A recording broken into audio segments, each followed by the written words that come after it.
April 1 నుంచి అమల్లోకి వచ్చే మార్పులు మీకు తెలుసా? ఏప్రిల్ 1 నుంచి కొత్త ఆర్థిక సంవత్సరం 2026-27 మొదలు కాబోతున్నది. పాన్ కార్డ్ దరఖాస్తు నుంచి రైల్ టికెట్ క్యాన్సిలేషన్ వరకు వివిధ అంశాల్లో కీలక మార్పులు రాబోతున్నాయి. అవేంటో చూద్దాం. కొత్త ఆదాయ చట్టం ఐటీ యాక్ట్ 1961 స్థానంలో కొత్త చట్టం ఏప్రిల్ 1 నుంచి ఇది అమల్లోకి రానుంది.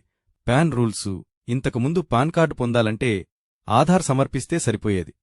ఇకపై voter ID, passport, birth certificate వంటి అదనపు పత్రాలు సమర్పించాల్సుంటుంది. 10 లక్షలు దాటితే ఒక ఆర్థిక సంవత్సరంలో బ్యాంక్ ఖాతాలో 10 లక్షలు లేదా అంతకంటే ఎక్కువ నగదు ఒకేసారి లేదా విడతలవారీగా జమ చేసినా, ఉపసంహరించుకున్న పాన్ వివరాలు ఇకపై ఇవ్వాల్సి ఉంటుంది.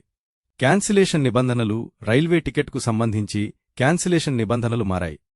రైలు ప్రయాణానికి 8 గంటల్లోపు టికెట్ రద్దు చేస్తే ఎలాంటి రిఫండ్ రాదు. ఇంతకుముందు ఇది 4 గంటలుగా ఉండేది.